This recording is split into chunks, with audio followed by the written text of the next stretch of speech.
এগুলো কি কইতেছস? সুমি তুই কি করছস? এটা তুই তুই নিজের এত বড় সর্বনাশ কি করে করলি? কথা কথা কেন? তুই চাচার কথা একটা বারও চিন্তা করলি না? তুই চাচার মানিজ্যতের কথা একটা বারও চিন্তা করলি না? মাইরা বলাই বোঝাচ্ছা, চাচা যদি জানতে পারে আমি বাঁচাইতে পারুম না তোরে। ওই পোলার নাম কো, আমারে ঠিকানা কি সব আমারে কো, আমি গিয়ে ওই পোলার লগে কথা কমু। আমার ক্লাসের পোলার আছে।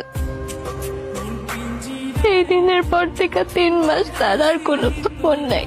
আমি যে তার সাথে যোগাযোগ করবো সেই পথ আমার কাছে নাই। আমি কই যাব, কার কাছে যাব, আমি কিচ্ছু বুঝতেছি না।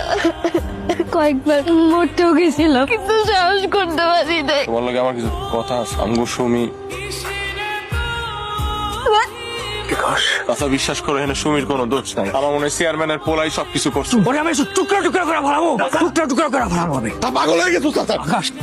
আকাশ আমার ছাইরা দে, ওইটাছে আমার জন্য একটা অভিশাপ। ওর পয়সা থাকার কোনো অধিকার নাই। কেমনে পারলো আমার এত বড় ক্ষতি করতে? পাগল হয়ে গেছো তুমি। আজকে সুমির এই হালে তুমি দায়। তুমি যদি একটা বা নিজের মাইয়া মনে কইরা একটু আদর কইরা বুকে চড়াই ধরতা, লাইসকেও এত বড় পাপ খন্ডা করতে পারতো না। জানো না তোমার মাইয়া কতবার আত্মহত্যা করতে গেছে, নিজের ভুলের প্রায়শ্চিত্ত করার লেগে মরতে গেছিল, কিন্তু করে নাই তোমার চোখের দিকে তাকায়। আর আজকে তুমি কইতেছো ওর দোষ। কি ব্যাপার হঠাৎ এত আয়োজন করে আমার বাড়িতে? আনুষ্ঠানিক প্রস্তাব নিয়ে আসছি চেয়ারম্যান সাহেব। আমার মেয়ের সাথে আপনার ছেলে। আপনি এই ইউনিয়নের মেম্বার আর আমি চেয়ারম্যান, সেই কারণেই আমি অতি বিনয়ের সাথে ভদ্রতার সাথে আপনার সাথে কথা বলতেছি। আপনি যেই লোভ এবং আশা নিয়ে আইছেন এটা আপনার কোনোদিনও পূরণ হবে না। চেয়ারম্যান সাহেব, আপনি এসব কি কথা বলতেছেন চেয়ারম্যান সাহেব? আমি কি বলতেছি আপনি বুঝতে পারতেছেন না? আপনার মতো নিচু বংশের লোকের মাইয়ার সাথে আমি আমার পোলার বিয়া দিব না। আপনি এই কাজটা করেন না চেয়ারম্যান সাহেব। তাহলে আমার আর আমার মেয়ের বিষ খাওয়া ছাড়া কোনো উপায় থাকবে না চেয়ারম্যান সাহেব। আপনার মেয়ে আর আপনি বিষ খেয়ে মরেন না, যা ইচ্ছে তাই করেন, এটা আমার দেখার বিষয় না। চেয়ারম্যান সাহেব এত বড় অন্যায় কাজ করেন না চেয়ারম্যান সাহেব। চাচা, চাচা, কত বড় সাহস, হ্যাঁ? ধার ধাক্কা দিয়ে বাইরে থেকে বার করার আগে এখান থেকে চলো।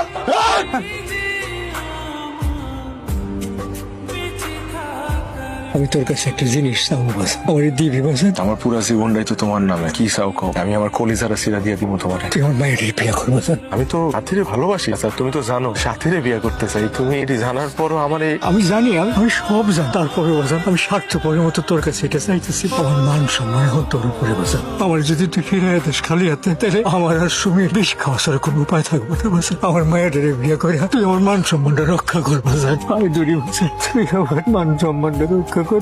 আমার এই জীবনটা চাচার দান। ছোটবেলা থেকে আমরা অনেক আদর যত্ন করে বড় করছি, মানুষ করছি। আজকে আমার একটা জিনিস চাইছি, জীবনে প্রথম আমি না করতে পারি নাই। আমি কি করবো?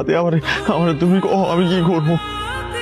তুমি তোমার চাচার কথা মাইনা আমার এটা চিন্তা করো। তোমার থেকে আমি এই জীবনে যে পরিমাণ ভালোবাসা পাইছি, এই ছোট্ট জীবনে আমার আর কিছু পাওয়ার নেই। আমাকে লাগে এমন করতে? আমি তো কারো কোনো ক্ষতি করি নাই জীবনে, আমি তো কোনো অন্যায় করি নাই। কেন আমাকে লাগে এমন করতে?